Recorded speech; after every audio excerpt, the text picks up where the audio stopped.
ইলিয়াস ও উর্মির জীবনে আমি তাদের এই মোবাইল গিফট করেছিলাম। আমাদের তিনজনের মোবাইল সেম দেখতে। আমার আগের মোবাইল ঠিক ছিল বলে নতুনটা রেখে দিয়েছিলাম, ইলিয়াস যাতে না বুঝতে পারে। এর জন্য আমার নতুন মোবাইল বের করে কোনো মতে নষ্ট করে ফেলি। জানুয়ালি, ইলিয়াস আমার কথা চোখ বন্ধ করে বিশ্বাস করে। আমি তার মোবাইলের সাথে আমার মোবাইল এক্সচেঞ্জ করে ফেলি। ইলিয়াস যখন দেখে তার মোবাইলটা চলছে না, সে সর্বপ্রথম আমার কাছে এসেছিল গ্যারান্টি কার্ড নিতে। মোবাইল নাকি চার্জে দিয়েছিল, এখন চলছে না। আমি তাকে বলি হয়তো মোবাইলের আইসি পাওয়ার নষ্ট হয়ে গিয়েছে, আমার কাছে দিতে আমি ঠিক করিয়ে দিব। কিন্তু ও দেয়নি, বলে নিজেই ঠিক করিয়ে নিবে। সেদিন ইলিয়াসের বোকামির উপর হেসেছিলাম। কোনো মানুষ একবার অপরাধ করলে সে তার ভাবনা শক্তি ধীরে ধীরে হারাতে থাকে। তার মাথায় একটা কথাই ঘুরে যে তার অপরাধের সম্পর্কে যাতে কেউ না জানে। সে তার অপরাধ লুকাতে এমনভাবে ব্যস্ত হয় যে বাকি সব ভুলে যায়। ইলিয়াসের সাথেও এমনটাই হয়েছিল। একটা কথা বলো ইয়াসমিন, বলো। তোমার মাথা ভাবনা ক্রিমিনালদের মতো। ইয়ামিন মুখ বাঁকা করে হাসলো আলীর কথা শুনে। উর্মি বাবাকে শুইয়ে দিয়ে ঘর থেকে বের হলো। রাত 11টা বাজতে চলছে, ইয়ামিন এখনো আসছে না। উর্মি কল দিয়েছিল, বলেছে সে বাড়ির পাশে আছে, চিন্তা না করতে। কিন্তু উর্মির চিন্তা শেষ হওয়ার নাম নিচ্ছে না। উর্মি ড্রয়িং রুমে বসে রইল। ভাই সুস্থ সবল বাসায় না ফেরা পর্যন্ত সে শান্তি পাবে না। চারপাশ নীরব।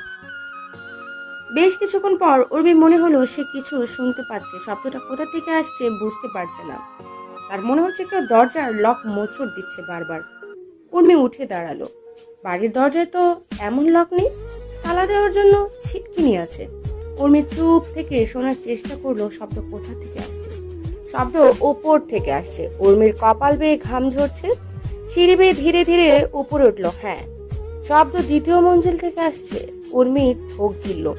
উপরে তো দুটো ঘর, একটা ইলিয়াসের আর একটা তার। আর প্রথম মঞ্জিলের 3টে ঘর, একটা বাবার, একটা ইয়ামিনের আর একটা স্টোর রুম। উর্মি এগিয়ে গেল। তার ঘর স্বাভাবিক। আর একটু এগিয়ে গেল, যেতেই সে ভয় পেয়ে গেল।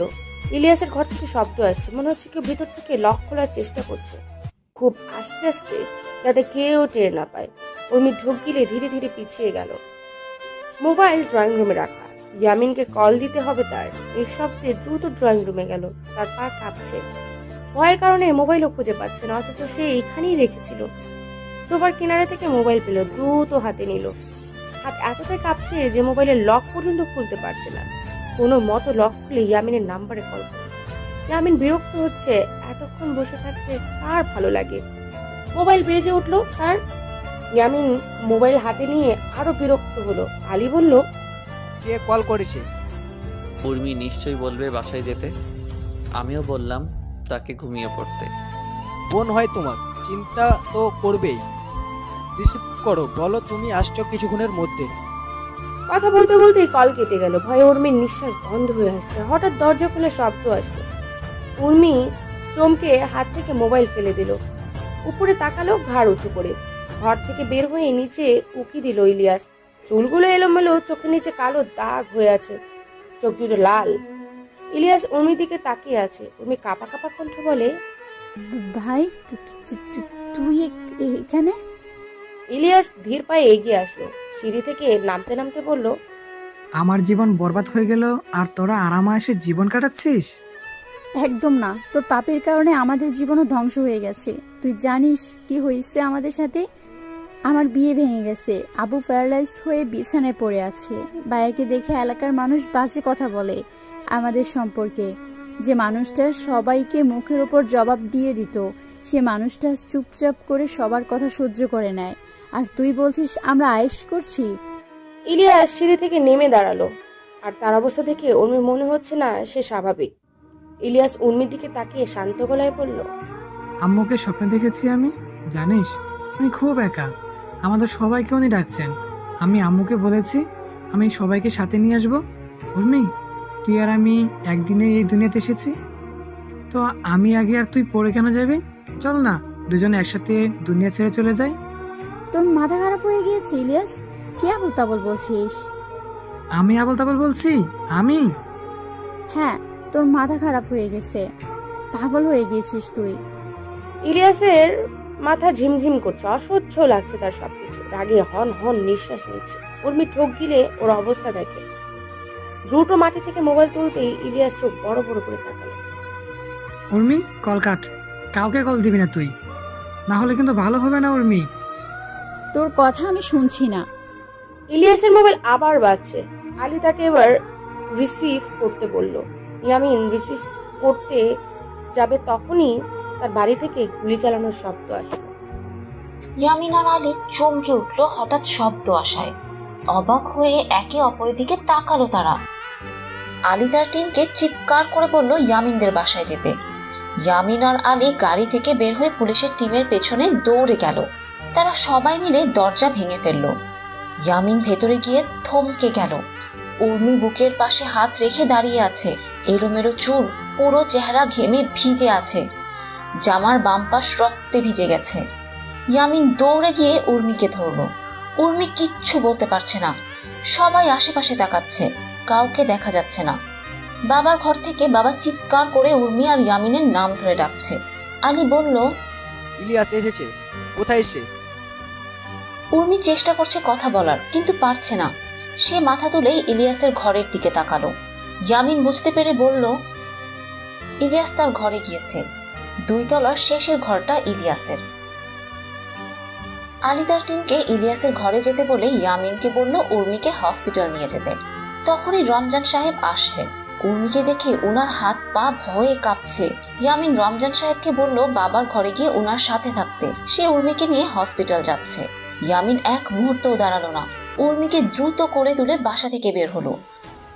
রাবেয়া আর আসফিয়া বেগম দ্রুত বাসা থেকে বের হলেন। ইয়ামিনদের বাসার মেইন দরজা দিয়ে ঢোকার সময় দেখলেন ইয়ামিনকে। উর্মিকে তার কোলে দেখে দুজনই ভয় পেয়ে গেল। রাবেয়া উর্মিকে রক্তাক্ত দেখে বলল, আপুর কি হয়? ইয়ামিন বলল, পরে বলবো, ওকে এখন হসপিটাল নিয়ে যেতে হবে। আসফিয়া বেগম বললেন, সব ঠিক আছে তো? সুলতান ভাই কোথায়? আব্বু নিজের ঘরে, আঙ্কেলকেও সেখানে আছে। প্লিজ আর প্রশ্ন করবেন না, আমার এখনই যেতে হবে ওকে নিয়ে। বলে ইয়ামিন গাড়ির দিকে গেল। রাবেয়াও তার পেছনে গেল। ইয়ামিন ভাবলো সে গাড়ি কিভাবে খুলবে। রাবেয়া তার মাকে বলল সে উর্মির সাথে হসপিটাল যাবে। মা মাথা নাড়িয়ে বাড়ির ভেতরে চলে গেলেন। রাবেয়া বলল, গাড়ির চাবি কোথায়? পেছনের পকেটে। রাবেয়া পকেট থেকে চাবি বের করে গাড়ি আনলক করে পেছনের দরজা খুলে ভেতরে গিয়ে বসলো। ইয়ামিন উর্মিকে পেছনের সিটে শুইয়ে দিল। রাবেয়া উর্মির মাথা পায়ের উপর রেখে অবাক হয়ে তাকিয়ে আছে। ইয়ামিন রাবেয়ার হাত থেকে চাবি নিয়ে দরজা বন্ধ করে ড্রাইভিং সিটে এসে বসলো। গাড়ি স্টার্ট করে চলল হসপিটালের উদ্দেশ্যে। রশিদ হাত আড়াআড়িভাবে ভাঁজ করে দাঁড়িয়ে আছে। তার ভালো লাগছে না, খুব অস্থির লাগছে ভেতরটা। রানার লাশ নিয়ে আসা হয়েছে পোস্টমর্টম করার জন্য। জাহিদুরের অবস্থা খুব খারাপ। অন্যান্য ডাক্তাররা বলছে তাকে বাঁচানো হলেও হার্ট ট্রান্সফার করতে হবে। আর করেও লাভ নেই, বেঁচে গেলেও ফাঁসি হবে তার। তাই সব ডাক্তাররা বলেছে যতক্ষণ বাঁচার এইভাবেই থাকুক। চিৎকার চেঁচামেচির শব্দ শুনে রশিদের ধ্যান ভাঙল। পেছনে ফিরে দরজার দিকে তাকালো। আবার কি হলো? সে হেঁটে যেতেই কেউ একজন দরজা খুলল। রাবেয়া দাঁড়িয়ে আছে, তার জামা রক্তে ভেজা। রশিদ চমকে বলল, রাবেয়া, কি হয়েছে তোমার? রাবেয়া কান্না জড়িত কণ্ঠে বলল, উর্মি আপুর গুলি লেগেছে, প্লিজ আপুকে বাঁচান। রশিদ থমকে গেল। তার মনে হচ্ছে তার কলিজা চেপে ধরেছে। কি বলছো তুমি? আমার তো কথা হয়েছে, ও ঠিক আছে। রশিদ খুব শান্ত কণ্ঠে কথাটা বলল। চোখ ভিজে আসছে তার। তখনই ইয়ামিন আসলো, তার শার্টেও রক্ত লাগা। রশিদ, উর্মিকে দেখো, ও বিশ্বাস নিতে পারছে না ঠিক মতো, কিছু করো। রশিদ দৌড়ে গেল। উর্মিকে বাকি ডাক্তাররা ওটিতে নিয়ে গিয়েছে। রশিদও দৌড়ে গেল। ইয়ামিন ঠায় দাঁড়িয়ে আছে। রাবেয়া ইয়ামিনের দিকে তাকালো। আপনি প্লিজ বসুন, চিন্তা করবেন না, আপু ঠিক হয়ে যাবে।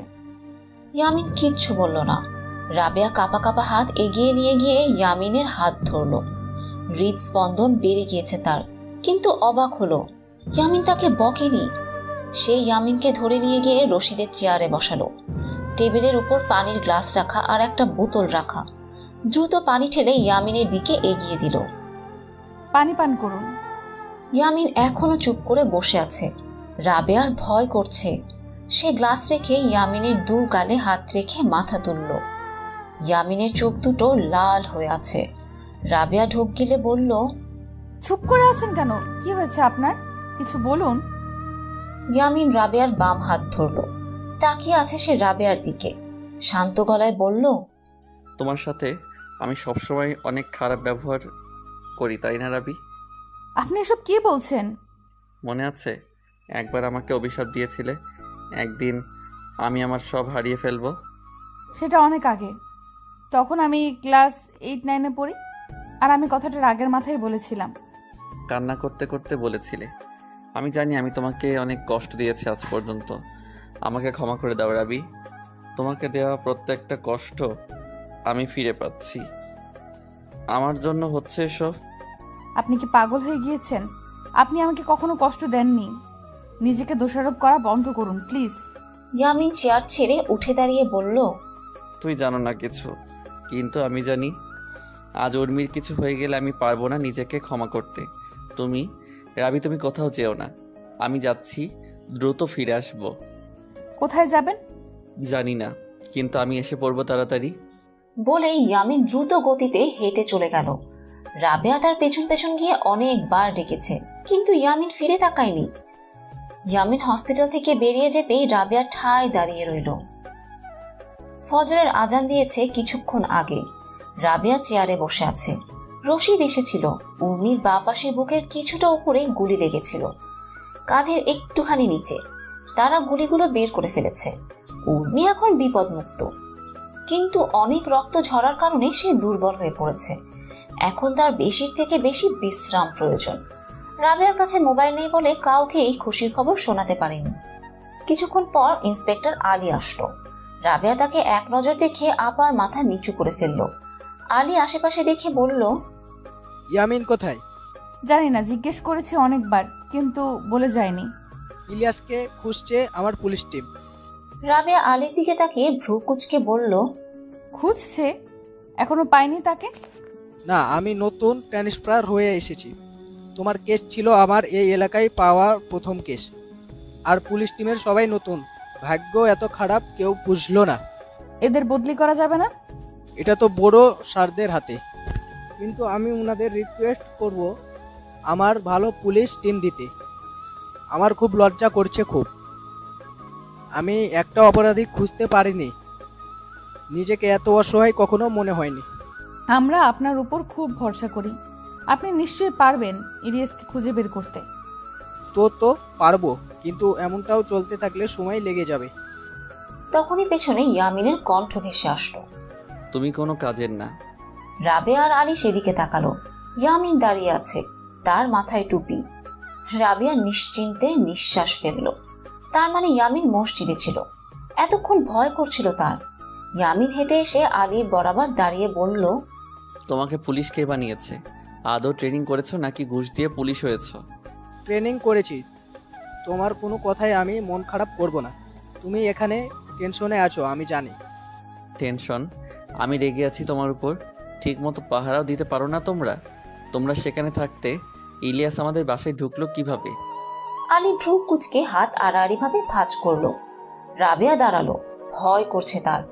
ইয়ামিন খুব রেগে আছে এখন। ইয়ামিন আবার বলল, পুলিশের কাজ ছেড়ে দাও আলী। তুমি আর তোমার টিম কেউ কাজের না। হয়েছে তোমার বলা, এখন আমি বলি। কি বলবে তুমি? মাপ চাইবে নাকি বলবে আমার বোন ঠিক হয়ে যাবে? আমি জানি আমার বোন ঠিক হয়ে যাবে। অনেক বলেছেন মিস্টার ইয়ামিন হোসেন। এবার মুখে তালা দিয়ে আমার কথা শুনুন। চিন্তার কারণে কি আপনার ব্রেন ড্যামেজ হয়ে গিয়েছে? আমি আর আমার টিম রাবিয়ার বাসার সামনে ছিলাম। ইলিয়াসকে আপনার বাসায় ঢুকেছিল। ইলিয়াসের ঘর পিছনে গুলিতে বারান্দা দিয়ে ঢুকেছে তার ঘরে। রাবিয়ার বাসার দরজার সামনের দিকে। আমার টিম মাত্র 7 জন লোক। আমি ছিলাম বাড়ির সাথে গাড়িতে। কয় জায়গায় খেয়াল রাখবো আমরা? আপনার বোনের ওপর হামলা হয়েছে বলে আপনি জানোই তাই বলছেন?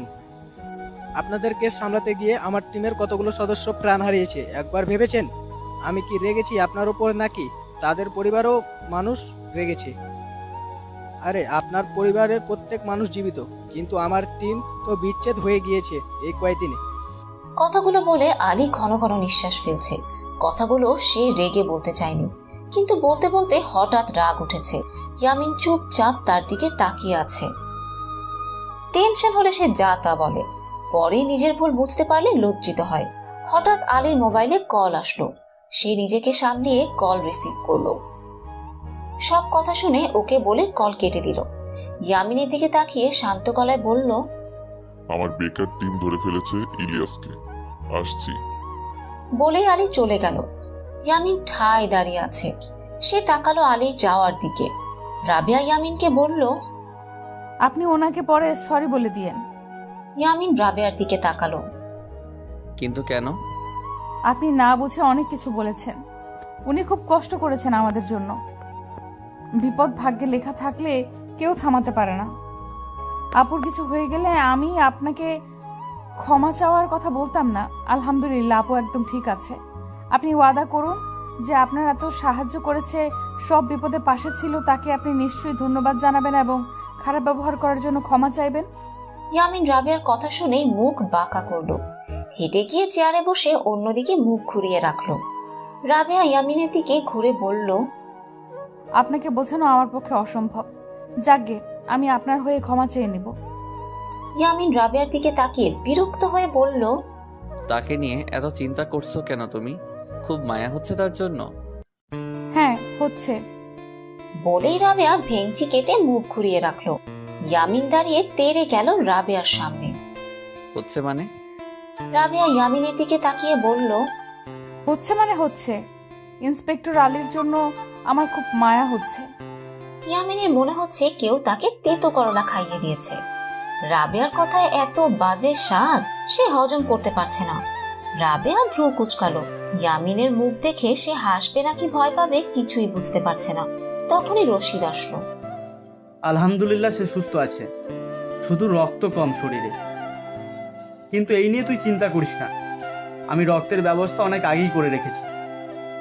ইয়ামিন হেঁটে গিয়ে রশিদকে জড়িয়ে ধরে বলল, আমার সব প্রিয় মানুষদের তুই নতুন করে জীবন দিয়েছিস, তোকে অনেক অনেক ধন্যবাদ। আমি ক্লান্ত হয়ে গেছি তোদের ধন্যবাদ নিতে নিতে। এবার থাম, যা গিয়ে উর্মির সাথে দেখা কর। ও বারবার তোর কথা জিজ্ঞাসা করছে।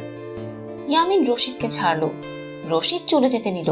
ইয়ামিন বলল, তুই আসবি না? রশিদ ঘুরে ইয়ামিনের দিকে তাকিয়ে বলল, আপাতত আমার আমানত তোর কাছে যত্নে রেখে নামাজ পড়তে যাচ্ছি, ফিরে এসে আমি নিজে তার খেয়াল রাখবো। ইয়ামিন হেসে মাথা নাড়ালো। রশিদ চলে গেল নামাজ পড়তে। রাবেয়ার মাথা কাজ করছে না। ইয়ামিনের দিকে গিয়ে বলল, রশিদ ভাই কি বললো? আমি কিছু বুঝতে পারিনি। ইয়ামিন রাবেয়ার দিকে তাকালো। রাবেয়া তার দিকে তাকিয়ে আছে। ইয়ামিন পাত্তা দিল না। হেঁটে গেল উর্মির কেবিনের দিকে। রাবেয়া হা হয়ে গেল ইয়ামিনের যাওয়া দেখে। সেও দৌড়ে গেল ইয়ামিনের পেছনে।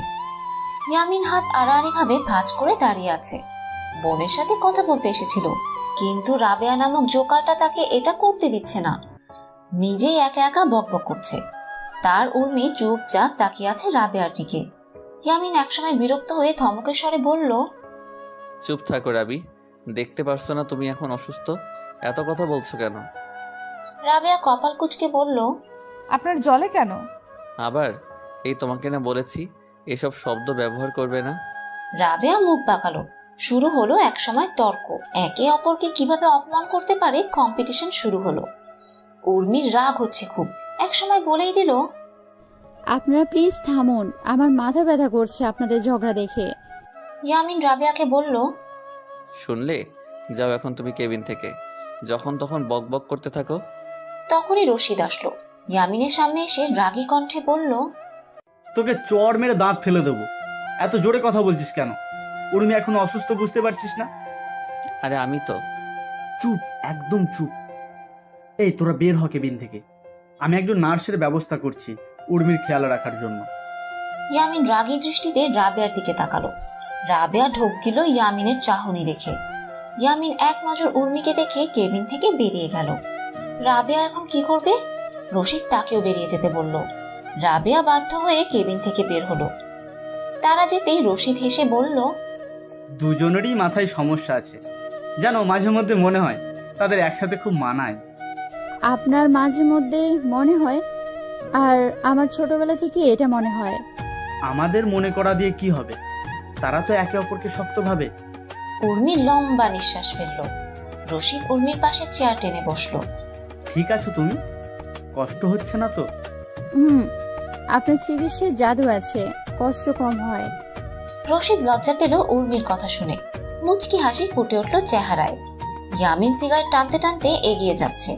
তার পাশে রাবেয়া হাঁটছে নাকে ওড়না চেপে ধরে। সিগারেটের গন্ধ তার সহ্য হয় না।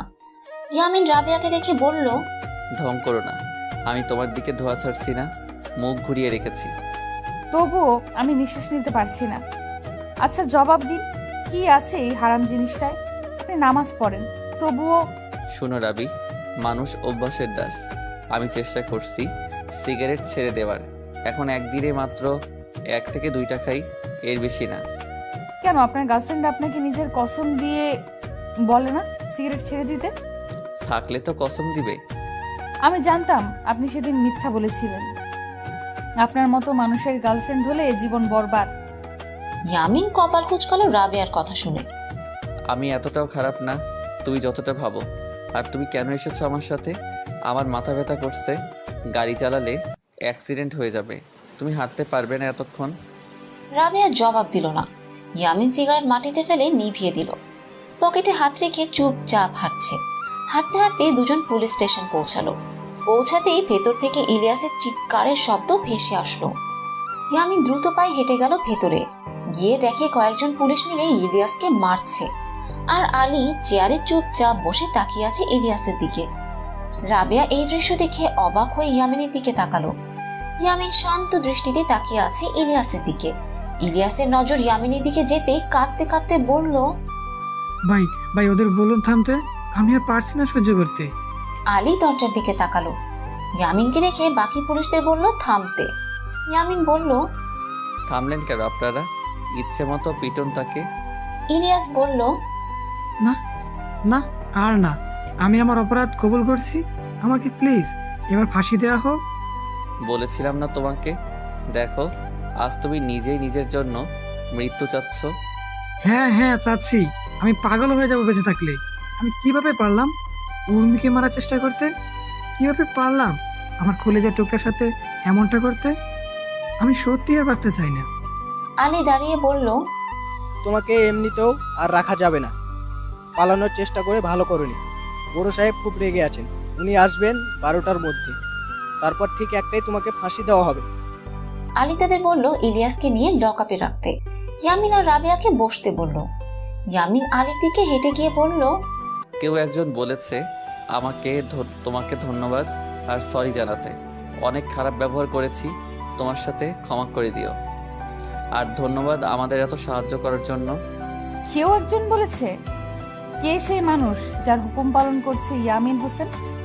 সেই সাহসী মানুষটাকে আমার জানাতেই হবে। রাবেয়া জিহবায় কামড় দিয়ে মুখ পুড়িয়ে ফেলল। ইয়ামিন আর কিচ্ছু বলল না, বেরিয়ে গেল থানা থেকে। সময়টা দুপুর। ইয়ামিন চুপচাপ মাথা নিচু করে বসে আছে। রাবেয়া দাঁড়িয়ে আছে তার পাশে। তারা অপেক্ষা করছে আলী আসার। ইয়ামিনের মোবাইল বেজে উঠল। রিসিভ করে জানতে পারলো জানাজার ব্যবস্থা হয়ে গিয়েছে। ইয়ামিন কিছু বলল না, আবারও অপেক্ষা করতে লাগলো। কিছুক্ষণ পর আলী আসলো। ইয়ামিন তাকে দেখে উঠে দাঁড়ালো। অ্যাম্বুলেন্সের শব্দ আসছে। দুজন ওয়ার্ড বয় দৌড়ে গেল ভেতরে। ইয়ামিন শান্ত দৃষ্টিতে তাকিয়ে আছে সেদিকে। কিছুক্ষণ পর রাবেয়ার সামনে তাকালো। সেই দুজন ওয়ার্ড বয় বেডে করে সাদা চাদরে ঢাকা একটা লাশ নিয়ে বের হলো। রাবেয়া ইয়ামিনের শার্টের হাতা খামচে ধরলো। বুক কাঁপছে তার ভয়ে। ইয়ামিন শান্ত গলায় বলল, চিন্তা করো না, সে আর কখনো তোমার ক্ষতি করতে পারবে না। রাবেয়া গাড়িতে বসে আছে। ইয়ামিন, আলী আর কয়েকজন পুলিশ মিলে কবরস্থানের ভেতরে গিয়েছে। কেউ আসেনি এলাকা থেকে জানা যায়। কেউ আফসোসও করছে না এ নিয়ে। ইয়ামিন ভাবছে ইলিয়াস যা করেছে এর জন্য তার জানাজা পড়ানো হয়েছে, এটাই তার সৌভাগ্য। বেশ কিছুক্ষণ পর সবাই কবরস্থান থেকে বের হলো। রাবেয়া তাকালো ইয়ামিনের দিকে। ইয়ামিন এত স্বাভাবিক কিভাবে রাখছে নিজেকে সে বুঝতে পারছে না। এই মানুষটার কি সত্যি অনুভূতি বলে কিচ্ছু নেই? আলী ইয়ামিনের সাথে দাঁড়িয়ে কিছুক্ষণ কথা বলে তার টিমকে নিয়ে জিপে উঠে বসল। চলে গেল তারা নিজেদের জগতে ফেরত। আর ইয়ামিন এসে তার গাড়ির ড্রাইভিং সিটে বসল। গাড়ি স্টার্ট দিয়ে বাসার উদ্দেশ্যে চলল। পুরো রাস্তা দুজন কথা বলেনি। বাসায় পৌঁছালো তারা। আসফিয়া বেগম দরজা খুললেন। ইয়ামিন চুপচাপ নিজের ঘরে চলে গেল। রাবেয়া মায়ের সাথে সুলতান সাহেবের ঘরে গেল। সুলতান সাহেব ঘুমিয়ে আছেন। রমজান সাহেব অপেক্ষায় ছিলেন তাদের। রাবেয়া মা বাবাকে সব বলল। ওনারা আফসোস ছাড়া আর কিছুই করতে পারবেন না। রাবেয়া কিছুক্ষণ বসে থেকে উঠে দাঁড়ালো। ইয়ামিন কি করছে দেখে আসা উচিত তার। ইয়ামিন চুপ করে বসে আছে। মাথা শূন্য শূন্য লাগছে তার। নিঃশ্বাসটাও ভারী হয়ে আসছে। খাটের সাথে হেলান দিয়ে চোখ বন্ধ করলো। দরজা খোলার শব্দ আসলো, কিন্তু সে চোখ খুলল না। রাবেয়া এগিয়ে আসলো। ইয়ামিনকে ভালো মতো দেখলো। ইয়ামিন ধীরে ধীরে চোখ খুলল। চোখ দুটো আরো লাল হয়ে গিয়েছে। রাবেয়াকে দেখে ইয়ামিন খাট থেকে নামলো। চলে যেতে নিল এখান থেকে, কিন্তু রাবেয়া খপ করে তার হাত ধরে ফেললো। টেনে নিজের বরাবর দাঁড় করালো। ইয়ামিন মাথা নিচু করে রেখেছে। রাবেয়া বলল, অনুভূতি প্রকাশ না করলে ভেতরটা ডাস্টবিন হয়ে যায়। ইয়ামিন তবুও কিছু বলল না। ধপ করে খাটে বসলো। রাবেয়া তাকিয়ে রইল তার দিকে। ইয়ামিন মাথা তুলে রাবেয়ার দিকে তাকালো। রাবেয়ার হাত পা কেঁপে উঠল। ইয়ামিনের চোখ গড়িয়ে পানি পড়ছে। রাবেয়া আজ প্রথম ইয়ামিনের চোখে পানি দেখলো। ধীরে ধীরে হাঁটু গেড়ে বসলো ইয়ামিনের সামনে। ইয়ামিন খুব শান্ত হয়ে তাকিয়ে আছে রাবেয়ার দিকে। রাবেয়া আলতো করে ইয়ামিনের গালে হাত রাখলো। ইয়ামিন দ্রুত চোখের পানি মুছে উঠে দাঁড়ালো। যাও আমার ঘর থেকে এখন, আমার খুব ঘুম পাচ্ছে। রাবেয়া অবাক হয়ে উঠে দাঁড়ালো। আশেপাশে চোখ খুলে ছোট টেবিলের উপর থেকে একটা ওষুধের পাতা পেল। হাতে নিয়ে নাম পড়ে বলল, আপনি ঘুমের ওষুধ খেয়েছেন? ইয়ামিন বিরক্ত হয়ে রাবেয়ার হাত থেকে ওষুধের পাতা নিয়ে বলল, মাথা ব্যথা করছে আমার, না ঘুমালে ভালো লাগবে না। আর বেশি না একটা খেয়েছি, ঘুম হলে মাথা ব্যথা চলে যাবে। এখন প্লিজ যাও, আমাকে একা ছেড়ে দাও। রাবেয়া ইয়ামিনের কথার উত্তর দিল না। ইয়ামিনকে ধরে বিছানায় বসালো। ইয়ামিন এক ঝটকায় হাত ছাড়িয়ে উঠে দাঁড়ালো। হঠাৎ মাথা ঘুরে উঠল তার। মাথা ধরে থপ করে বসলো। রাবেয়া কপাল কুঁচকে বলল, ওষুধ খেয়েছেন, নেশা ধরেছে আপনার? এখন বেশি কথা না বলে ঘুমিয়ে পড়ুন। আপনি ঘুমালে আমি চলে যাব। ইয়ামিন রাবেয়ার দিকে তাকালো। দাঁতে দাঁত চেপে ধরলো রাগে। এই মেয়েটা কেন তাকে এত বিরক্ত করে? রাবেয়ার লম্বা নিঃশ্বাস ফেলে ইয়ামিনের শার্টের কলার ধরে টান দিয়ে বিছানায় শুইয়ে দিল। ঘুমের কারণে ইয়ামিন কিছু করতেও পারছে না। নরম বালিশের উপর মাথা রাখতেই তার চোখে ঘুম এসে আশ্রয় নিল। রাবেয়ার দিকে নিভু নিভু চোখে কিছুক্ষণ তাকিয়ে থেকে ঘুমিয়ে পড়ল। রাবেয়া হাত আড়াআড়ি ভাবে ভাঁজ করে দাঁড়িয়ে আছে। তার দৃষ্টি ইয়ামিনের দিকে, চোখ বন্ধ। তবুও ইয়ামিনের চোখ বেয়ে পানি পড়ছে। রাবেয়ার কলিজা মোচড় দিয়ে উঠল। কষ্ট হচ্ছে তার খুব। সে বসলো ইয়ামিনের পাশে। কান্না জড়িত কণ্ঠে বলল, জানেন, আমি এখনো চাই সব স্বপ্ন হোক। আমি ঘুম থেকে জেগে দেখব সব ঠিক আছে। আমরা সবাই আগের মতো হয়ে গিয়েছি, কিন্তু এই কঠিন বাস্তবতা কখনো পরিবর্তন হবে না। আপনি সব সময় চেষ্টা করেন নিজেকে শক্ত রাখার। এত ধৈর্য আপনি কোথা থেকে পান বলুন তো? ইয়ামিন বেখবর হয়ে ঘুমাচ্ছে। নাক ডাকার শব্দ আসছে তার। রাবেয়া চোখের পানি মুছে উঠে দাঁড়ালো। চাদর টেনে দিল ইয়ামিনের গায়ে। হাত বাড়িয়ে ইয়ামিনের মাথায় রাখলো। আলতো করে একবার হাত বুলিয়ে আবার সরিয়ে ফেললো। সোজা হয়ে দাঁড়িয়ে কিছুক্ষণ দাঁড়িয়ে রইল ইয়ামিনের পাশে। তারপর বেরিয়ে গেল ঘর থেকে। ক্যান্টিন থেকে নিজের হাতে আপেলের জুস বানিয়ে নিয়ে আসলো রশিদ। উর্মি হেলান দিয়ে বসে আছে। একা থাকতে বোর লাগছিল তার। রশিদকে দেখে মুখে হাসি ফুটে উঠল। রশিদ এসে উর্মির দিকে জুস এগিয়ে দিয়ে বলল, পান করে দেখো তো কেমন হয়েছে। এটা কি? Apple juice. উর্মি গ্লাস হাতে নিয়ে এক চুমুক বসালো। বড় বড় চোখ করে রশিদের দিকে তাকিয়ে বলল, টেস্ট খুব ভালো, একদম ফ্রেশ। রশিদ চেয়ারে বসে হাসি মুখে বলল, কারণ আমি মাত্র টাটকা আপেল বেছে নিয়ে ব্লেন্ড করে নিয়ে আসলাম। উর্মি মুচকি হাসলো।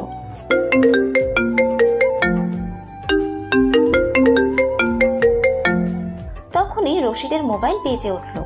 মা কল করেছে। রিসিভ করে কানে ধরলো। আসসালামু আলাইকুম আম্মু। জি জি, আপনার উর্মিমা এখন একদম ঠিক আছে। আমি আসলে ব্যস্ত ছিলাম বলে আপনাকে কল দিতে পারিনি। কথা বলবেন উর্মির সাথে? ওকে। রশিদ মোবাইল এগিয়ে দিল উর্মিকে।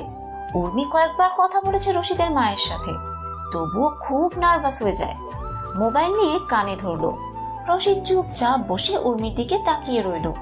উর্মি কথা বলতে বলতে হঠাৎ করেই নিচের ঠোঁট কামড় দিয়ে ধরে, আবার হেসে ওঠে, আবার একটু মন খারাপ করে ফেলে, আবার সাথে সাথে মুচকি হাসি দেয়। রশিদ ঢোক গিলল, তার বুকের ভিতর ধুকপুক শুরু হয়ে গিয়েছে। কথা শেষ করে উর্মি মোবাইল এগিয়ে দিল রশিদের দিকে। রশিদ অপলোক ভাবে তাকিয়ে আছে তার দিকে। উর্মি অপ্রস্তুত হলো, মাথা নিচু করে বলল, আপনার ফোন। রশিদ হাত এগিয়ে মোবাইল দিল। উর্মি একটু একটু করে জুস খাচ্ছে। কিছুক্ষণ নীরব থাকার পর রশিদ বলল, উর্মি, একটা কথা বলি। জি বলুন।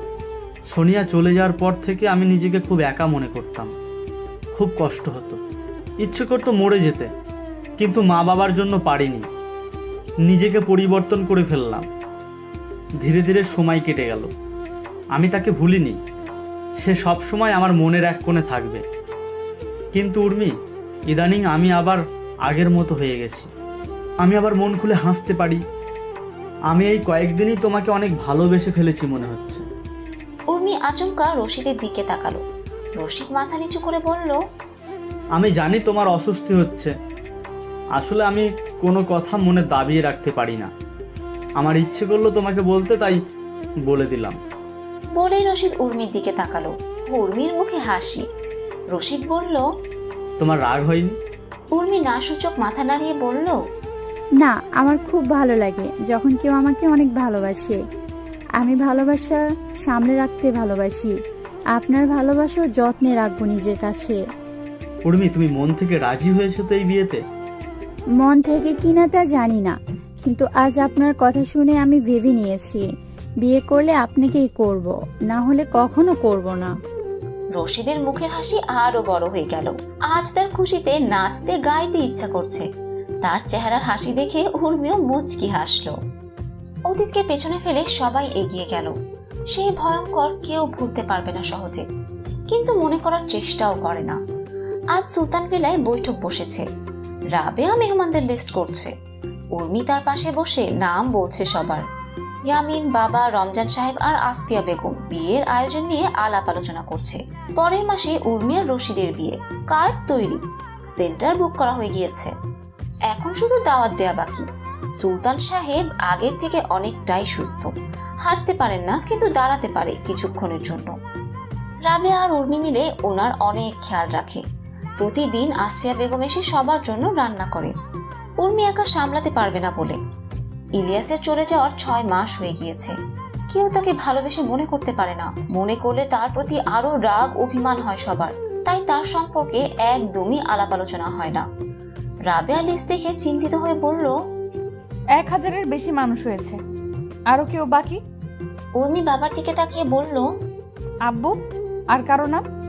আমার তো আর কারো নাম মনে আসছে না। ইয়ামিন, তোমার কোনো বন্ধু বান্ধব? আলীর নাম লিখো। রাবেয়া বলল, ওনার নাম আমি সর্বপ্রথমে লিখেছি। ইয়ামিন বিরক্ত হয়ে মুখ ঘুরিয়ে ফেলল। রমজান সাহেব বললেন, আচ্ছা ভাইজান, আমি একজনকে দাওয়াত দিতে পারি যদি আপনি অনুমতি দেন। আরে রমজান, অনুমতি কেন দেব না? বলো, কাকে দাওয়াত দিতে চাও তুমি? আমাদের এলাকার আগের প্রতিবেশী জুলেখা আপাকে। রাবেয়া আর উর্মি বড় বড় চোখ করে সুলতান সাহেবের দিকে তাকালেন। সুলতান সাহেব বেদের চাহনি দেখে হক চকিয়ে গেলেন। আসফিয়া বেগম হাসছেন মুখ টিপে। ইয়ামিন সবার ভাবসাব দেখে বলল, জুলেখা আন্টির নাম শুনে সবাই এমন করছে কেন? রাবেয়া অবাক হয়ে বলল, আপনি জানেন না? কি জানি না। উর্মি রাবেয়াকে বলল, ভাইয়া, সময় কোথায় এসব কিছুর খবর রাখার? কি হয়েছে বলবে আমাকে?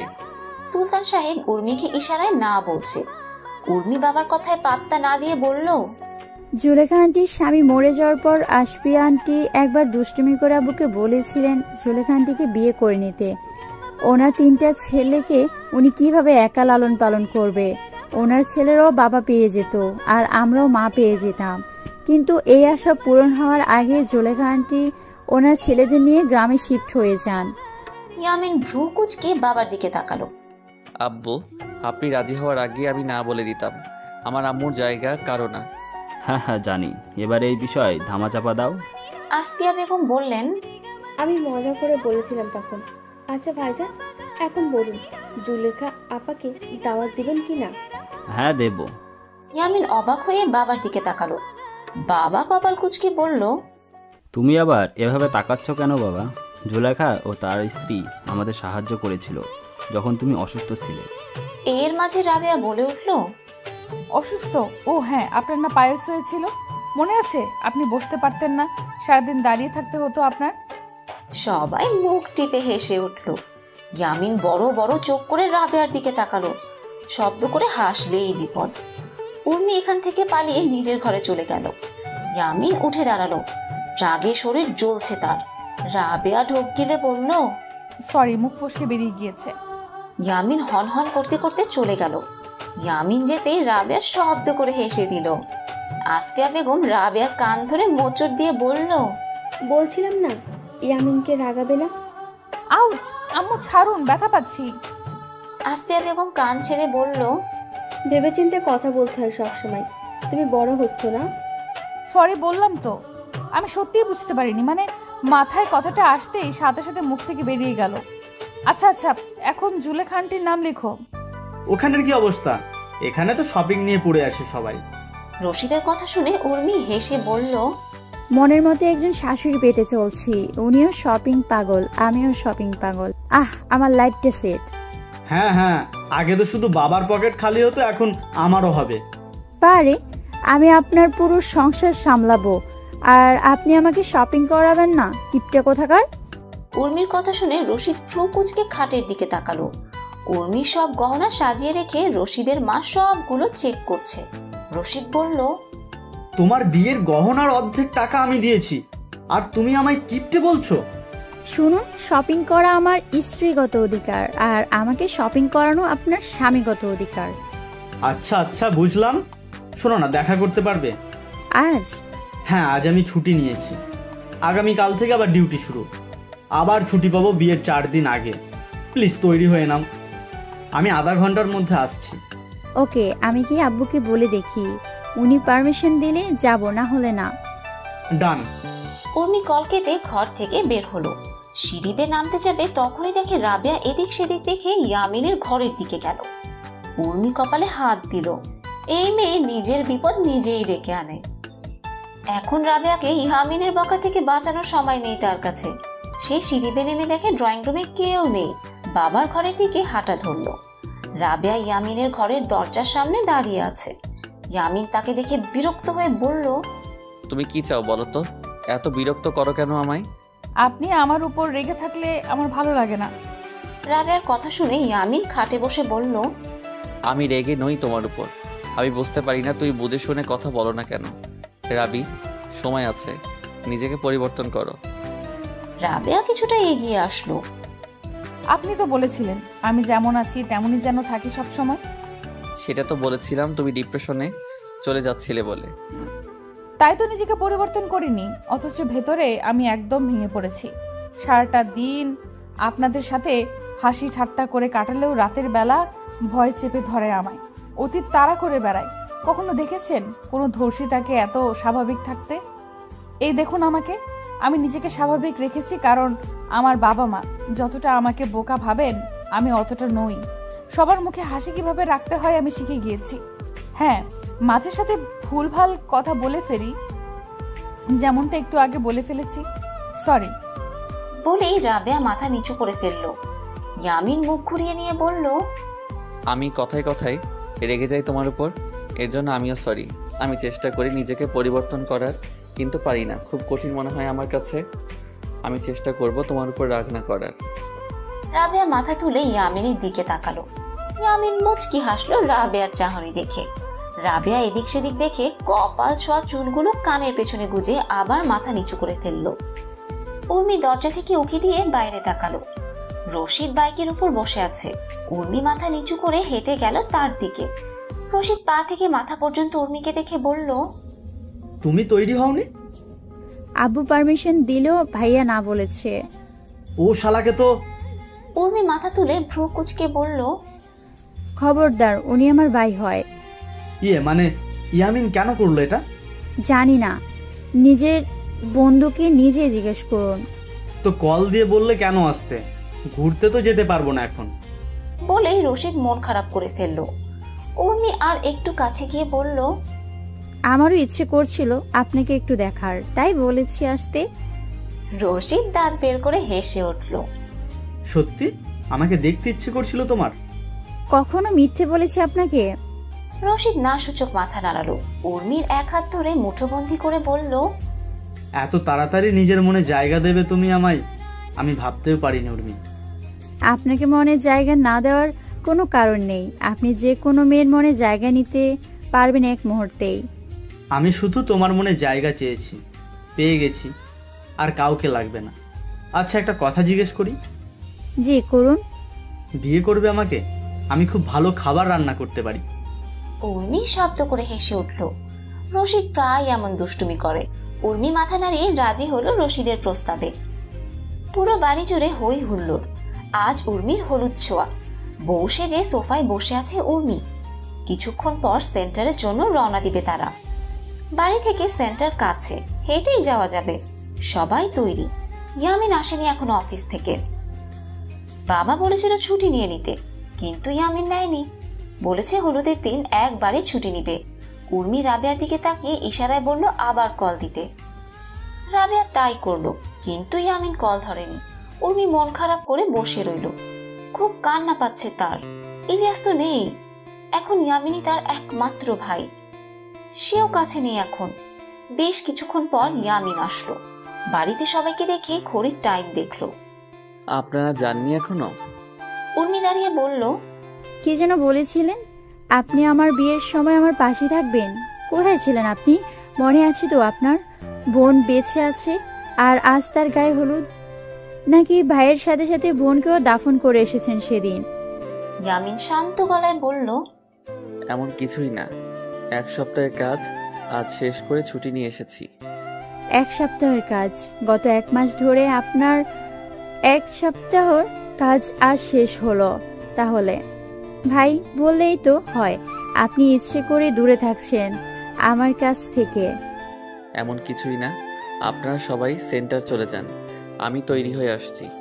আমার সময় লাগবে, অপেক্ষা করলে দেরি হয়ে যাবে। উর্মি আজ কিচ্ছু বলল না, কান্না আসছে তার। ইয়ামিন চলে গেল নিজের ঘরে। রাবেয়া উর্মির হাত ধরে বলল নিজেকে সামলাতে। সবাই সেন্টারে যাওয়ার প্রস্তুতি নিল। রাবেয়া মেহমানদের ভীষণ খেয়াল রাখছে। অনেকেই তাকে দেখে কানাকানি করছে, কিন্তু সে পাত্তা দিচ্ছে না।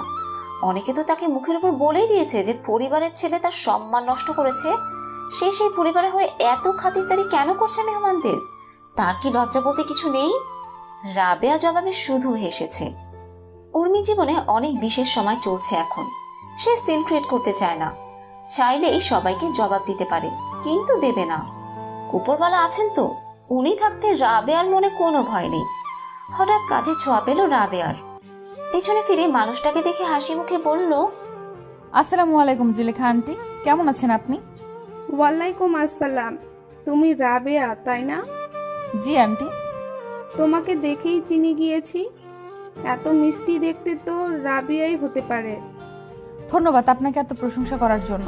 আসুন, আব্বু আম্মু আর আঙ্কেল ওখানে। রাবেয়া জুলেখা আন্টিকে বাবা মায়ের কাছে নিয়ে গেল। অনেকদিন পর দেখা হয়, সবাই আলাপ আলোচনায় লেগে গেল। রাবেয়া ওনাদের পাশে কিছুক্ষণ দাঁড়িয়ে থেকে দরজার দিকে তাকালো। ইয়ামিন এখনো আসছে না। রাবেয়া উর্মির দিকে তাকালো। উর্মি মন খারাপ করে বসে আছে। রাবেয়া হেঁটে গেল দরজার দিকে। মেহমানরা প্রবেশ করছে, কিন্তু ইয়ামিনের আসার নাম নেই। রাবেয়া মন খারাপ করে ফেললো। চলে আসলো কক্ষের ভেতর। চুপচাপ দাঁড়িয়ে আছে সে। হঠাৎ করে তার কানে ইয়ামিনের কণ্ঠ ভেসে আসলো।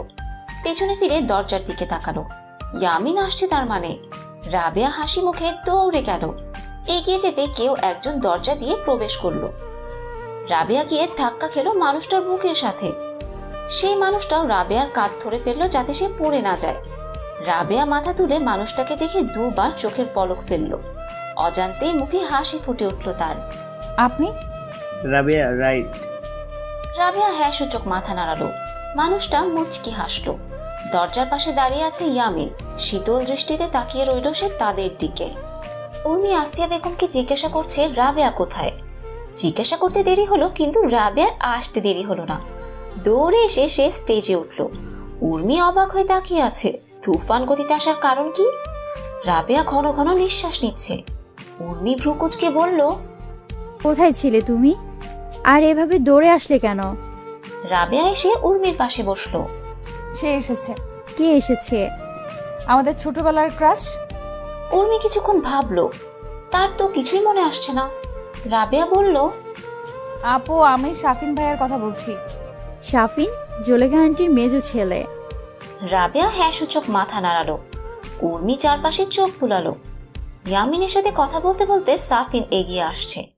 উর্মি আবার রাবেয়ার দিকে তাকালো। কনুই দিয়ে ধাক্কা দিয়ে বলল, তুমি আজও শাফিন ভাইয়ের উপর ক্রাশিত? আরে না, আমি তো ভুলে গিয়েছিলাম, কিন্তু আজ ওনাকে আবার দেখে পুরনো ক্রাশ ক্রাশ ভাব জেগে উঠল। উর্মি হাসলো শব্দ করে। সাফিন এসে রমজান সাহেব, সুলতান সাহেব আর আসফিয়া বেগমের সাথে পরিচয় হয়ে সালাম জানালো। ইয়ামিন পাশে দাঁড়িয়ে আছে হাত আড়াআড়ি ভাবে ভাঁজ করে। সেই দৃষ্টি ঘুরিয়ে রাবেয়ার দিকে তাকালো। রাবেয়া সাফিনের দিকে তাকিয়ে আছে হাসি মুখে। ইয়ামিন বিরক্ত হয়ে স্টেজে উঠল। উর্মি ইয়ামিনকে দেখে মন খারাপ করে বলল, এতক্ষণে আপনার আসতে মন চেয়েছে? ইয়ামিন রাবেয়াকে এক নজর দেখে উর্মির দিকে তাকালো। সরি। পকেট থেকে মোবাইল বের করে উর্মির দিকে এগিয়ে দিয়ে বলল, ড্রয়িং রুমে রেখে এসেছিলে তোমার মোবাইল। রশিদ বারবার কল করছে, কথা বলে নিও। উর্মি মোবাইল নিয়ে বলল, ভাইয়া কি হইছে? কিছু না। ইয়ামিন স্টেজ থেকে নেমে গেল। রাবেয়া ইয়ামিনকে যেতে দেখে দাঁড়িয়ে বলল, আর আপনি কখন আসলেন? ইয়ামিন পেছনে ফিরে রাবেয়ার দিকে তাকিয়ে বলল, অন্যের উপর থেকে নজর সরলে আমাকে দেখতে পারতে।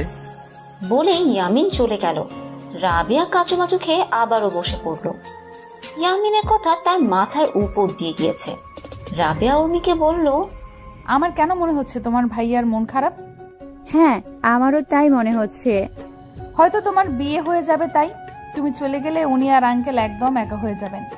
উর্মির কলিজা মোচড় দিয়ে উঠল। সে প্রতিদিন এই কথাটা ভাবে।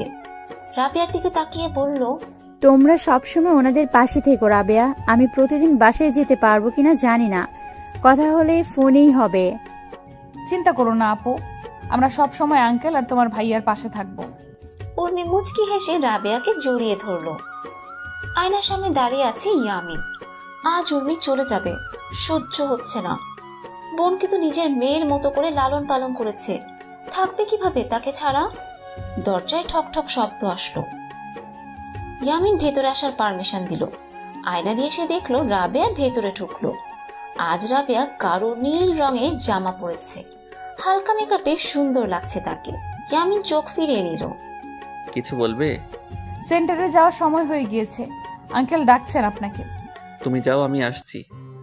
কি হয়েছে আপনার? গত দুদিন ধরে খুব চুপচাপ হয়ে গিয়েছেন। ইয়ামিন ঘুরে দাঁড়ালো, শান্ত দৃষ্টিতে তাকিয়ে রইল রাবেয়ার দিকে। রাবেয়া ইয়ামিনের চাহনি দেখে মাথা নিচু করে বলল, আচ্ছা সরি, আপনি আসুন, আমি যাচ্ছি। রাবেয়া চলে গেল। ইয়ামিন লম্বা নিঃশ্বাস ফেলে নিজেকে শান্ত করলো। ড্রেসিং টেবিল থেকে ঘড়ি নিয়ে হাতে পড়তে পড়তে ঘর থেকে বের হলো। বউ সেজে দাঁড়িয়ে আছে উর্মি। ইয়ামিন মুচকি হাসলো। তার ছোট্ট পুতুলটাকে আজ সত্যিই পুতুলের মতো লাগছে। ইয়ামিন গিয়ে উর্মির বরাবর দাঁড়ালো। উর্মির মন খারাপ ছিল। ভাইকে দেখে হাসি ফুটে উঠল মুখে। ইয়ামিন হাত বাড়িয়ে বলল, চলো যাওয়া যাক। উর্মির ইয়ামিনের হাত ধরে মাথা নাড়ালো। ইয়ামিন আর রাবেয়ার উপর সব ভার। তারা দুজন মিলে মেহমানদের খেয়াল রাখছে। বরযাত্রী আসবে কিছুক্ষণ পর। তাদের জন্য স্পেশাল খাবার করা হয়েছে, টেবিল সাজানো হয়েছে। উর্মি বসে বসে ভাই আর রাবেয়াকে দেখছে।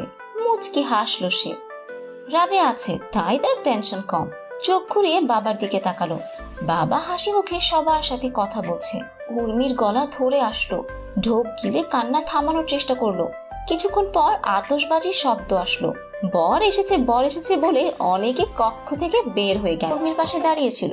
রশিদের চাহনি দেখে বলল, দুলাভাই রিল্যাক্স থাকুন, আপুর ভাইয়া কাজী সাহেবকে নিয়ে আসছেন, বিয়ে পড়ানো হবে। পর্দা সরিয়ে দিলে মন ভরে নিজের বউকে দেখে নিয়েন, এখন দৃষ্টি সরান। আশেপাশে সবাই হেসে উঠল রাবেয়ার কথা শুনে। উর্মি রাবেয়ার হাত ধরে টেনে বলল, আসতে বলো, সবাই শুনছে তোমার কথা। বারে, তোমার বর বেহায়াদের মতো তোমাকে দেখছে আর আমি বললেই দোষ? রাবেয়া আসতে বলেছে কথাটা, কিন্তু সাফিন শুনে ফেলেছে। সাফিন হাসতে হাসতে বলল, তুমি শুধরাবে না রাবিয়া? রাবেয়া সাফিনের কথা শুনে জিহবায় কামড় দিয়ে হাসলো। উর্মি হাসি মুখে বলল, ওর দুষ্টুমিগুলোই ওর পরিচয়। রাবে আমাদের হ্যাপি ফিলস। হ্যাপি বিলস, এই হ্যাপি বিল যার ভাগ্যে লেখা তার তো জীবন ধন্য। রাবেয়া সাফিনের দিকে তাকিয়ে বলল, ভেবে বলছেন তো? আপনি জানেন আমার সম্পর্কে সব? সাফিন রাবেয়ার চোখে চোখ রেখে বলল, জানি, আর আমি যা বলি ভেবে চিন্তেই বলি। বলেই সাফিন রাবেয়ার নাক টেনে ধরলো। রাবেয়া হাসতে হাসতে স্টেজ থেকে নেমে গেল। সাফিন হাসি মুখে তাকালো তার যাওয়ার পথে। ইয়ামিন কাজী সাহেব নিয়ে আসছিল। দূর থেকে এই দৃশ্য দেখে সে থমকে গেল।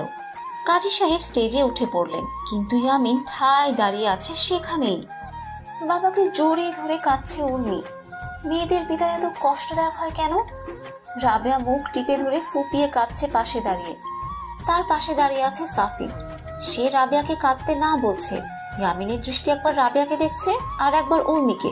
দুজনের কান্নায় তার কলিজা ছিদ্র করে দিচ্ছে। উর্মি ইয়ামিনের দিকে এগিয়ে আসলো। ইয়ামিনের বুকে মাথা রেখে শক্ত করে জড়িয়ে ধরলো। ইয়ামিন আলতো করে উর্মিকে ধরে বলল, শান্ত হও। রশিদ আঙ্কেল আন্টি তোমাকে খুব ভালোবাসে। তুমি অসুখী হবে না আমি জানি। উর্মি ইয়ামিনকে ছেড়ে নাক টানতে টানতে বলল, প্রতিদিন আসার চেষ্টা করব। যেদিন না আসতে পারবো আপনি আব্বুকে নিয়ে আমাকে দেখতে যাবেন। ওয়াদা করুন। প্রতিদিন? হ্যাঁ, আমি কিছু জানি না, আপনি ওয়াদা করুন। আচ্ছা, ওয়াদা করলাম। এর মাঝে রশিদের আম্মু বললেন, আমরা তো গ্রামে চলে যাব, রশিদ আর উর্মি শহরেই থাকবে। রশিদ তো হসপিটাল থাকে বেশিরভাগ সময়। উর্মি প্রতিদিনই তোমাদের সাথে দেখা করতে পারবে। সুলতান সাহেবের মুখে হাসি ফুটে উঠল। খুব শান্তি লাগছে ওনার মেয়ের নতুন পরিবার দেখে। ইয়ামিন উর্মির চোখের পানি মুছে বলল, সব সমস্যার সমাধান হয়ে গেল। এখন কান্না না করে নিজের বাসায় যাও। পুরো ঘর ফুল দিয়ে সাজানো। ফুলের সুবাস ছড়িয়ে আছে ঘরের চারপাশে। রশিদের কাজিন বোনেরা উর্মির গহনা চুল খুলতে সাহায্য করছে। সাথে উর্মির সাথে দুষ্টুমি করা তো আছেই। উর্মি লজ্জায় মাথা তুলতে পারছে না। তখনই দরজায় টোকা পড়ল। সবাই পিছনে ফিরে দেখে রশিদ দরজা দিয়ে উকি দিয়ে বলল, হয়েছে, আধা ঘন্টা ধরে বাইরে দাঁড়িয়ে আছি আমি। উর্মি কপালে হাত দিয়ে মাথা ঘুরিয়ে ফেলল। রশিদের বোনেরা মুখ টিপে হাসছে। রশিদ ভেতরে ঢুকে বলল, আম্মু বলছে ঘরে থাকতে, কিন্তু তোরা বারবার বের করে দিচ্ছিস। চুল খুলে দিতে এত সময় লাগে? সবাই হাসতে হাসতে ঘর থেকে বেরিয়ে গেল। উর্মি দাঁড়িয়ে বিছানার উপর থেকে তার জামা নিয়ে রশিদের দিকে ঘুরে দাঁড়ালো। রশিদ উর্মিকে দেখে বলল, তোমাকে বউ সাজে ঠিক মতো দেখতেও পারলাম না। সেন্টারে রাবেয়ার জন্য, আর এখানে এই বানর দলের জন্য। উর্মি হেসে মাথা নিচু করে ফেলল। রশিদ দরজা বন্ধ করে উর্মির দিকে হেঁটে আসলো। একটা কথা বলি উর্মি? বলুন। I love you. উর্মি হেসে মাথা তুলে রশিদের দিকে তাকালো। আর কতবার বলবেন শুনি? তুমি বিরক্ত না হওয়া পর্যন্ত। কখনো বিরক্ত হব না। রশিদ উর্মিকে আলতো করে ধরে কপালে চুমু দিয়ে বুকের সাথে জড়িয়ে ধরল। পরের দিন। আরে বসে নাচা করো রাবেয়া। রমজান সাহেবের কথা শুনে রাবেয়া বলল, না না, আপু আর দুলাভাই এসে পড়বে, আমার অনেক কাজ আছে। ইয়ামিন ভ্রু কুচকালো রাবেয়ার কথা শুনে। ওর আবার কিসের কাজ? সুলতান সাহেব হাসতে হাসতে বললেন, কাজ সব তোমার আম্মু করে ফেলেছে, তুমি শুধু ওদের ওয়েলকাম করে নিও। হ্যাঁ হ্যাঁ আঙ্কেল, সেটাই। আমি কিন্তু ওনাদের থেকে সালামি না নিয়ে বাসায় ঢুকতে দেব না। ইয়ামিন বিরক্ত হয়ে বলল, গতকালও তো নিলে, আবার লাগবে? রাবেয়া চোখ ছোট ছোট করে বলল, আপনার কষ্ট হচ্ছে কেন? টাকা কি আপনি দিবেন? আমি এটা কখন বললাম? আমি তো ভাবছি বারবার দরজা এইভাবে দাঁড়িয়ে থেকে টাকা নেওয়ার কারণ কি। আপনি বিয়ে করে নিন, বুঝে যাবেন। আমি খুব কষ্ট করে টাকা কামাই, এভাবে টাকা উড়াতে পারবো না। বিয়ে করবো না কখনো। বলেই আমিন উঠে চলে গেল। রাবেয়া সুলতান সাহেবের দিকে তাকিয়ে বলল, আঙ্কেল, আপনার পুত্রবধূ বাড়িতে আনার স্বপ্নতে আপনার ছেলে পানি ঢেলে দিয়েছে। সুলতান সাহেব হাসছেন। তখনই গাড়ির হর্নের শব্দ আসলো। রাবেয়া খুশিতে আত্মহারা হয়ে বাইরে দৌড়ে গেল। দরজা খুলে দেখে উর্মি গাড়ি থেকে বের হচ্ছে। রাবেয়া দৌড়ে গিয়ে উর্মিকে জড়িয়ে ধরল।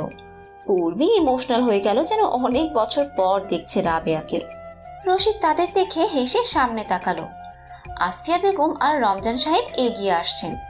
রশিদ আর উর্মি ওনাদের সালাম জানালো। উর্মি গিয়ে জড়িয়ে ধরলো আসিয়া বেগমকে। তারপর সবাই ভেতরে গেল। সুলতান সাহেব হুইল চেয়ারে বসে আছেন। উর্মি দৌড়ে গেল বাবার দিকে, হাঁটু গেড়ে বসে জড়িয়ে ধরলো বাবাকে। এক রাত বাবাকে ছাড়া থেকে তার রুহ বেরিয়ে যাচ্ছিল। রশিদও এগিয়ে আসলো। উর্মি বাবাকে ছেড়ে সোজা হয়ে দাঁড়ালো। সুলতান সাহেব উর্মি আর রশিদকে ভালো মতো দেখলেন, মন ভরে নিঃশ্বাস নিলেন দুজনকে একসাথে দেখে।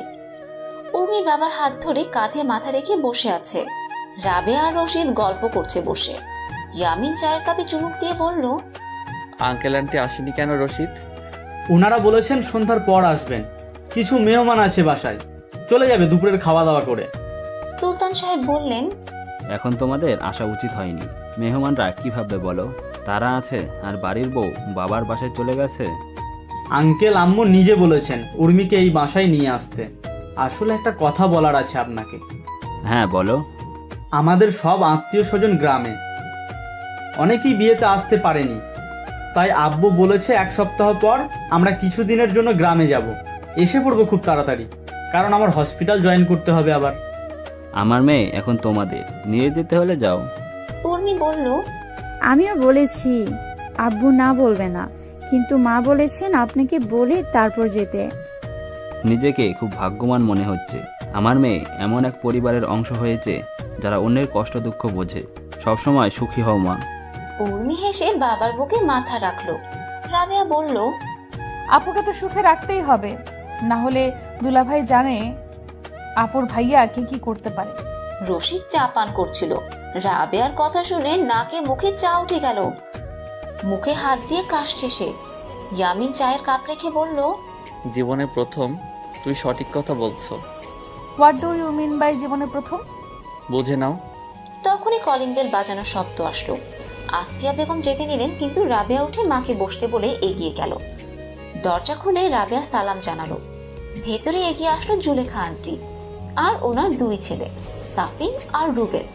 রাবেয়া সাফিনকে দেখে দাঁত বের করে হেসে বলল, আপনি এসেছেন? জি আমি এসেছি, ভিতরে যেতে পারি? রাবেয়া দরজার সামনে থেকে সরে বলল, ওয়েলকাম। ওনারা এগিয়ে আসলেন ভেতরে। ইয়ামিন বিরক্ত হলো সাফিনকে দেখে। জুলেখা আন্টি এসে উর্মির পাশে বসলেন। উর্মির গালে হাত রেখে কপালে চুমু দিয়ে মন ভরে আদর করতে লাগলেন। উর্মি হাসছে। জুলেখা আন্টি পরিবর্তন হয়নি, আগে উনি এমন করতেন। রমজান সাহেব রুবেলকে বললেন, মাশাআল্লাহ, রুবেল দেখছি অনেক বড় হয়ে গেছে। রুবেল চশমা ঠিক করে বলল, জি আঙ্কেল, আমি ক্লাস 9-এ পড়ি এখন। সুলতান সাহেব বললেন, বিয়েতে আসনি কেন বাবা? শুধু তুমি না, জসিমও আসেনি, শুধু সাফিন আর জুলেখা এসেছিল। জুলেখা আন্টি বললেন, আসলে ভাইজান শুনেছেনই তো, আমার বৌমা আর নেই এ দুনিয়ায়। জসিম তার ছেলেকে নিয়ে সারাদিন ঘরে থাকে, আর রুবেলের তো জান তার ভাতিজা। আমি বলেছিলাম তাকে আমার সাথে আসতে, কিন্তু ও আসতে চায়নি, তাই আমি আর সাফিন এসেছিলাম শুধু। আসফিয়া বেগম আফসোসের স্বরে বললেন, হ্যাঁ শুনেছিলাম আমরা আপনার বৌমার মৃত্যুর খবর, খারাপ লেগেছে খুব। যেদিন বাচ্চাটা দুনিয়ায় আসলো সেই দিনই মা হারা হয়ে গেল। রমজান সাহেব বললেন, জুলেখা আফা, জুসমিনকে আর একটা বিয়ে করিয়ে দিন, 1.5 বছর তো হয়ে গেছে। বা সাফিনকে বিয়ে করিয়ে দিন, চাচিরাও মা হতে পারবে। জি ভাইজান। জুলেখা আন্টি অপ্রস্তুত হয়ে সবার দিকে তাকালেন। আসফিয়া বেগম ওনার অস্বস্তি বুঝতে পেরে বললেন, আমি চাই বাচ্চারা সবাই চলে যান, আমাদের কিছু কথা আছে। রাবেয়া দাঁড়িয়ে বলল, ওকে সাফিন ভাইয়া চলুন আমরা ছাদে যাই।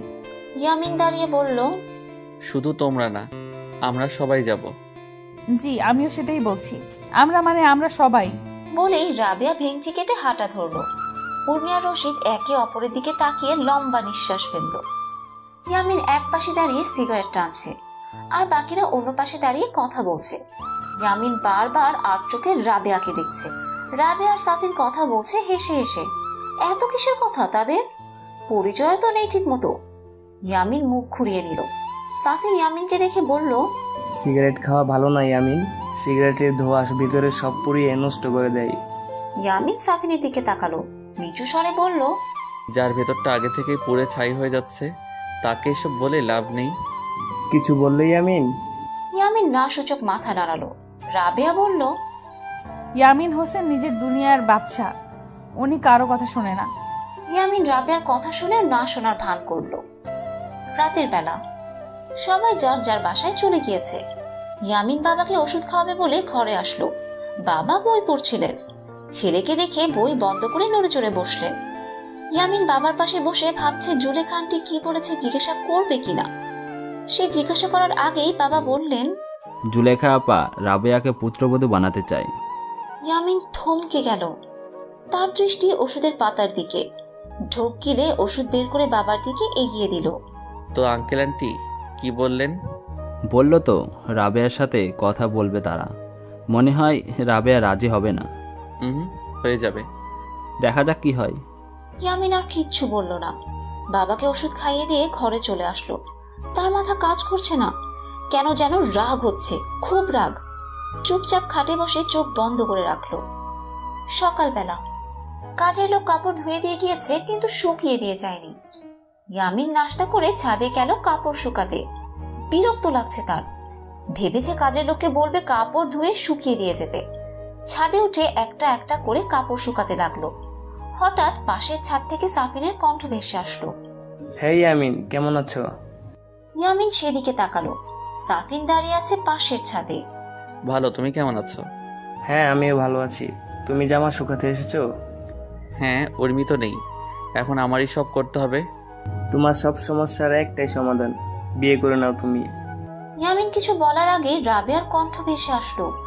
বিয়ে? তাও ওনার? কি যে বলছেন সাফিন ভাইয়া? ইয়ামিন আর সাফিন রাবেয়ার বাড়ির ছাদে তাকালো। রাবেয়া দাঁড়িয়ে চিপস খাচ্ছে। ইয়ামিন জবাব দিল না। সাফিন হেসে বলল, তোমাদের মাঝে ঝগড়া এখনো শেষ হয়নি? মনে আছে ছোটবেলায় মারামারি পর্যন্ত করতে? আমি একবার তোমাদের থামাতে গিয়ে ইয়ামিনের হাতে মার খেয়েছিলাম। তখন থেকেই আমি ভেবে নিয়েছি বাবা, তোমাদের মাঝে আর আসবো না। ইয়ামিন লম্বা নিঃশ্বাস ফেলে আস্তে করে বলল, এসেই তো পড়েছো, তাও সারা জীবনের জন্য। রশিদ মাথা মুছতে মুছতে বাথরুম থেকে বের হলো। এসে দেখে উর্মি মন মরা হয়ে বসে আছে। রশিদ তোয়ালে চেয়ারের উপর রেখে উর্মির পাশে এসে বসলো। উর্মি খাট থেকে নামতে নামতে রশিদকে দেখে বলল, আমি আপনার জন্য চা নিয়ে আসছি। রশিদ উর্মির হাত ধরে পাশে বসিয়ে বলল, নাস্তা করতে একসাথে যাব, তো চা ঘরে নিয়ে আসতে হবে কেন? উর্মি কিছুক্ষণ চুপ থেকে বলল, ও হ্যাঁ, ভুলে গেছিলাম। কি হয়েছে তোমার? দেখো লোকানোর প্রয়োজন নেই, বলো আমায়। উর্মি রশিদের দিকে তাকিয়ে বলল, আপনার থেকে লুকোনোর মতো কোনো কথা নেই। আসলে আব্বুর সাথে কথা বললাম কিছুক্ষণ আগে। আঙ্কেল আবার অসুস্থ হয়ে পড়েছেন? না আলহামদুলিল্লাহ, উনি ঠিক আছেন। মনে আছে আপনার গতকাল জুলেখা আন্টি কি যেন বলতে চেয়েছিল, যার কারণে আমরা ছাদে চলে গিয়েছিলাম? হ্যাঁ। উনি রাবেয়াকে ওনার ছেলের জন্য। আরে বাহ, এটা তো গুড নিউজ। জুলেখা আন্টি তো দেখছি খুব ভালো মনের মানুষ। রাবেয়া রাজি? ওর সাথে আঙ্কেল আন্টির কথা বলে তারপর ডিসিশন নেবে। রাবেয়া রাজি হয়ে গেলে ভালো হবে। সাফিন খুব ভালো ছেলে। সাফিন? আরে না, উনি তো জসিম ভাইয়ের জন্য রাবেয়াকে চেয়েছেন। রশিদ অবাক হয়ে বলল, হোয়াট? কিন্তু ওনার তো একটা ছেলে আছে। তো আপনার কি মনে হয় রাবেয়াকে উনি নিজের অবিবাহিত হ্যান্ডসাম শিক্ষিত ছেলের জন্য চাইবেন? না না, এই বিয়ে হবে না। রাবেয়া খুব ছোট জসিম ভাইয়ের থেকে, আর রাবেয়া এখন ছোট বাচ্চা লালন পালন করার মতো অবস্থায় নেই। জানি না কি হবে। ইয়ামিন অপলক ভাবে তাকিয়ে আছে আগুনের দিকে। চুলায় চা বসে পাশে দাঁড়িয়ে আছে ইয়ামিন। কলিং বেলের শব্দ